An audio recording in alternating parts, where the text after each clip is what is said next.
Folks, I appreciate you tuning in again this week for Season 11, Episode 3 recap. My name is Alan from Season 10 of Alone. Let's get into it. This episode starts out with Isaiah lying in a shelter, talking about how he had urinated in the middle of the night in this big gas can he found on the beach. Number one, I was a little bit surprised that the producers let him keep that gas can because they did take away a plastic plate that I'd found. It was like the lid to a 5-gallon bucket, and they told me that they didn't like a lot of plastic in the scenes, so I don't know how that one worked. But thinking back, they also let Cade keep his big 5-gallon bucket, so I guess it depends on the situation and kind of what the plastic looks like and how you're using it. So he used that gas can as a chamber pot in the middle of the night. I mean, if it was me, I probably wouldn't have gone through all the trouble of undoing the lid, making sure my aim was good, putting the lid back on. I probably just would have peed on the ground beside my bed. And actually, I did do that later on in the game when it was super cold. It was minus 20-ish Celsius, which is minus 4 Fahrenheit. And when I woke up, it was so cold, and I didn't want to have to get dressed and go through the process of warming myself up again in my sleeping bag. And I would have had to take the door off my shelter. I had it all sealed with moss. So it was quite a procedure to get up, get out, go pee, and get back in. So just for the last week or so, I did actually just kind of unzip my sleeping bag zipper far enough, lean over the side of my bed, have a tinkle in my shelter. The ground was all moss, so it just kind of soaked through, and it was so cold it just froze instantly, so it didn't really matter. Is that too much information? Yeah. I also wondered, but I think I know the answer to that, I also wondered why he wouldn't save that gas can as like a vessel to store purified water in. But it's got to be probably still have some residual gasoline in there, and it probably smelled, and it would have tainted his water. So I'm sure that's why he wouldn't use that as a water container. These are the things the edit leaves out, so the audience just has to make their best guesses as to why participants made certain decisions. Isaiah makes a comment that he wants to make the warmest shelter this show has ever seen. And then he chooses a shelter location, and it looks like it's an old creek bed or a drainage channel from when the water is high in the river in the spring. I don't know, but it definitely looks like it at one time holds water. And I'm a little bit worried about that location because if it rains really heavily for a day or two, I'm concerned that the water is going to collect in that ditch and soak out the bottom of the shelter. But there might be information that we don't know about, and it may be just fine. We'll have to see.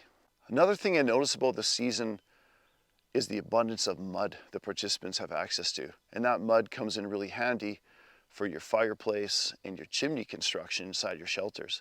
Last season, in my site anyways, I had no access to dirt or mud whatsoever. I just had moss over clay.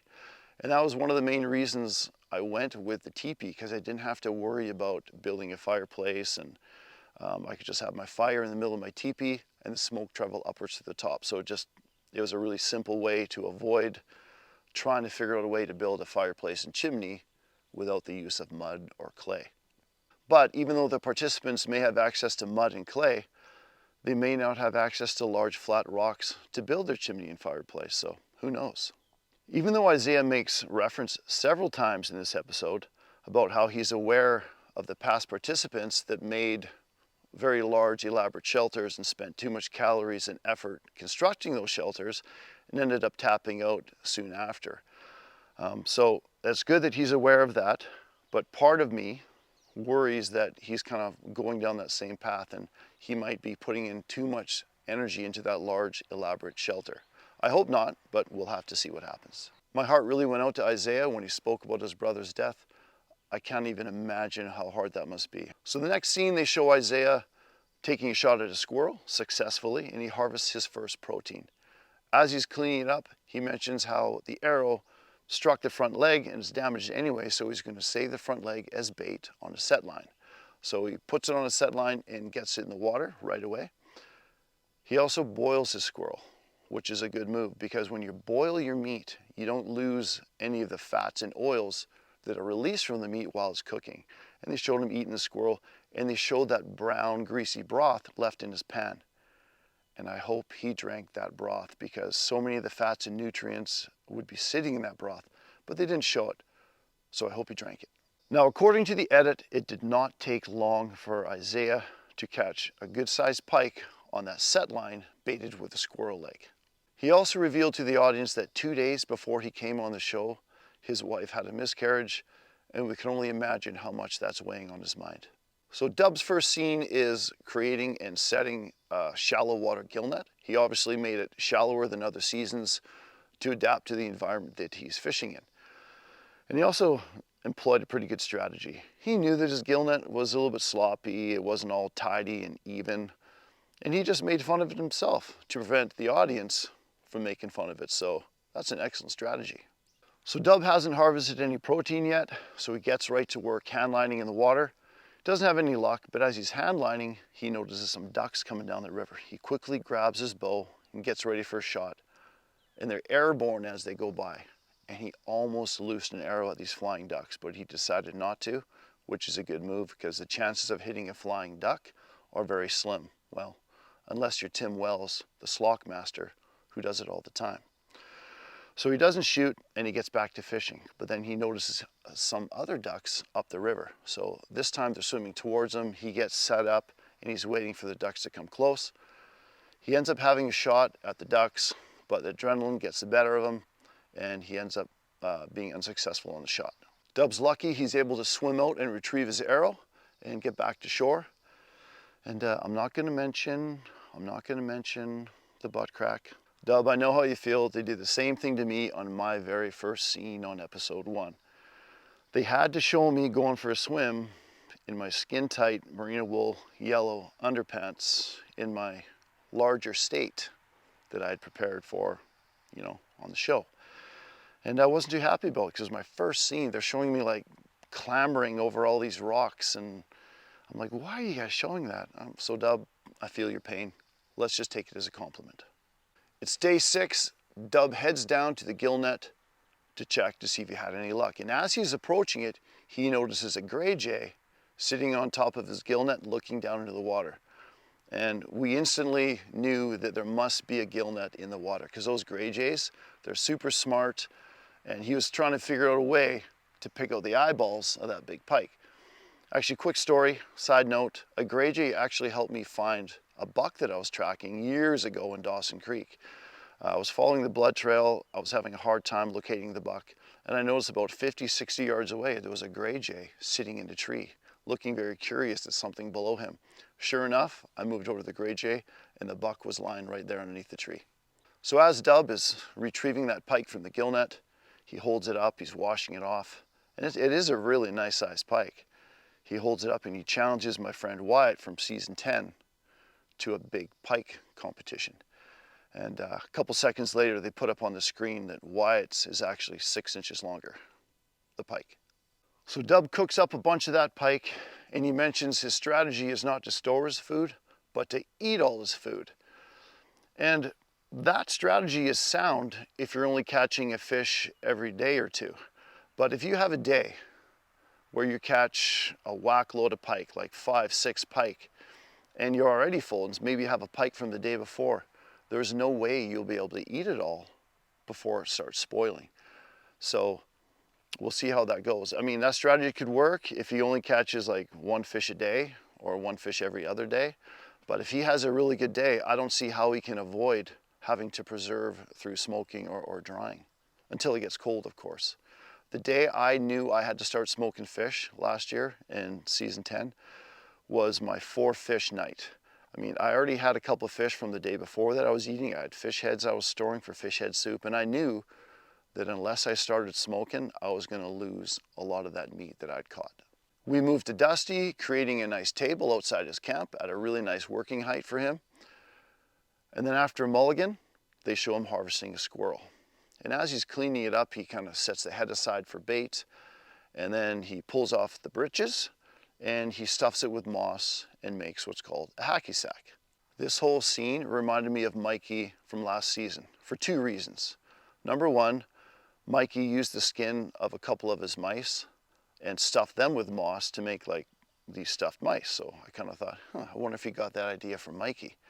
And number 2, if you remember what Mikey did with the squirrel head last year, instead of using it as bait, Mikey actually I don't know how he did it so cleanly, but he pulled the brain, this fatty chunk of calories, out of the squirrel, and he boiled it and he ate the brain. And I couldn't help but think, maybe Dusty should have done the same thing. But instead, he's saving the head and brain as bait. And judging by other participants and how much success they're having on set lines this year, it was probably a good idea for Dusty to keep that head as bait and not worry about eating the brain. Even though brain does have a lot of fatty, oily tissue in it, which is what your body needs out there. We'll see how it works out.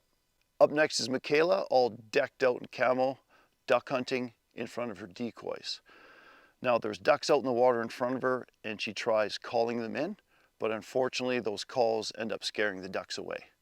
She hasn't had any protein at this point and she knows she has to start catching some fish. The next scene they show Michaela berry picking and she notices a plant that she recognizes, and that plant is called Arctic dock, and she knows that it has edible roots. Now those roots are edible, but they're mostly used as a medicine plant. So she harvests a bunch of the roots and heads back to her shelter. Michaela wakes up the next morning, has a breakfast of berries, and she eats quite a bit of that root she found the previous day. She heads down to the water to check her gill net and finds a massive fat pike in her gill net. Well done, Michaela. As she's processing the pike, she says she starts feeling a little bit sick, and she heads to the water and she produces some excellent footage of projectile vomiting berry barf. Now they showed this scene in the preview, and for me, I don't know about everyone else, but it looked like someone was either spitting blood or dumping a bucket of blood in the water. I was relieved to see that it was just berry barf. It's pretty obvious to the viewers, due to all the captions they put up on the screen, that the reason she's probably feeling sick was eating too much of that medicine root. Because they put some captions up, I believe one of them said it was used to induce vomiting, used as a laxative, and some digestive problems. So that's probably why she was feeling sick. She continued on cleaning the fish and said she's starting to feel a little bit better. Hopefully that's the end of it and she will have no more ill effects from eating too much of that root. She finishes processing that fish and heads back to her shelter to make some good old fish head soup. Now, the fish head soup is like, even though it sounds gross, but man, I loved my fish head soup out there. I boiled up like usually 2 heads at a time till they were like mush. And the broth that's created from boiling those fish is just so full of oils and so full of fats. And it actually started tasting good near the end of the show when I was getting pretty hungry. And I felt really good after drinking the broth from fish head soup. Peter is up next, building a hand line and a fishing lure to try his luck with some fishing down by the river. He has not harvested any protein yet, and he's lost 11 pounds so far. He thought he'd only lost about 5, but it's amazing at the beginning of the show how much weight you actually lose. I remember my first med check, it was about 3 weeks in, and I still felt like pretty good that I hadn't lost much weight. But that 3 weeks in, I had lost all the extra weight that I gained. I couldn't believe how fast it came off. It starts slowing down after that, but all the extra weight I gained, I ended up losing very quickly out there.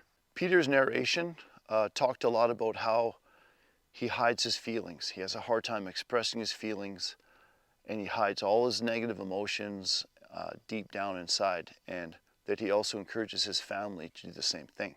Soon after that, he ends up catching a decent sized pike on his hand line, and he's very excited, and because he knows now he can use that pike he caught to set up a whole bunch of set lines. In addition to those set lines, he makes a gill net and sets a gill net alongside those set lines. The next few scenes I could not believe. They show Peter checking his gill net. He's got a big pike in his gill net. Then they show him checking all 4 of his set lines. I believe there was a pike on every one of his set lines. I couldn't believe it. What a massive amount of food procurement for a morning. That muddy, shallow, slow-moving river is absolutely loaded with giant fish. Amazing. When I first started watching this season, knowing it's so far up in the Arctic, I thought, you know what, this season isn't going to last very long because it gets so cold so quickly. And I remember how hard it was to deal with the cold, especially when you've lost all that weight. But now I'm thinking, with that much fish in the water and how much success people are having catching fish, I'm thinking the season might actually go a little longer than I had thought. Peter immediately realizes that he has too much fish to eat and he needs to start preserving them. So he builds a small teepee smoker, very similar to the one I made last season, and he starts smoking his fish. The episode then moves on to William. They show a few quick scenes of him catching some pike, and then they show him checking his snares, and he finds a good size snowshoe hare in one of his snares. Man, so far William seems to be in his element. He seems so happy and positive and just really relishing his experience out there. So he's obviously got some food stored already because he's not like in a hurry to eat that rabbit. So he does something that I'm a little bit nervous about. He finds a hole in a bank and he stashes the rabbit in that hole to keep it cool out of the sun and whatnot, to preserve it for a day or two. And he kind of covers it up with some branches, and that makes me nervous because there are so many things that love to eat rabbit. I mean, rabbits are like the nacho chip of the wilderness. So, you know, when things die, they give out an odor, and animals have such an acute sense of smell. Fun fact, bears' sense of smell is 2,100 times as powerful as a human's sense of smell. So I am worried about that rabbit being MIA the next time he checks it to retrieve it. Next up in the episode, we have Peter. They show him building a ladder. He mentions he's building a ladder to store food off the ground to protect it from bears. The edit left the viewers guessing exactly what he had in mind, how he's going to store it. Maybe he was just building a ladder for a bear bag, or he was going to build a box in a tree. We don't know. As he was building his ladder, the saw slipped and he cut himself. It's interesting because right before that happened, he mentioned how tired he was. And it's just, I mean, when you're tired like that and you're hungry, it's easy to make mistakes and be a little bit careless. I remember I almost put my knife through my hand one night when I was processing a fish. It missed, but it just nicked my finger and I gave myself a little cut, but it could have been really bad. And those silky saws, they're like razor sharp, and even a slight little touch with the end of those teeth can do some pretty serious damage. And after a couple near misses with my silky saw, I made a promise to myself that I'd always wear my leather work gloves when I was using my saw, especially when I was using my smoker. I was always cutting up little pieces of alder, and you can get careless and complacent, and I did not want to be taken out of the game making a silly mistake like that. Peter then becomes overwhelmed with thoughts of his family and feelings of guilt, sadness, and grief. And unfortunately, he's not able to prevent these thoughts from overwhelming him and overtaking him. Peter's belly is full of fish, but he says his heart is empty. He also talks about how he's been married to his wife for 15 years and she has never seen him cry. And he admitted that he has cried every day since launch. As a result of all these emotions he's experiencing, he decides to tap out of the competition. All those years of suppressing his feelings were released in 8 days. This is just a real testament to the healing power of spending time alone in nature. It's incredible. Folks, as viewers, we have to remember that it's really easy to pass judgment on participants on the show and decisions they make when you're in the comfort of your own home, surrounded by your loved ones. And you don't really know how you're going to react unless you are in the bush alone for extended periods of time. Ladies and gentlemen, thank you so much for sticking around to the end of the video. Tune in next week on Friday for the recap of episode 4. We'll see you next time.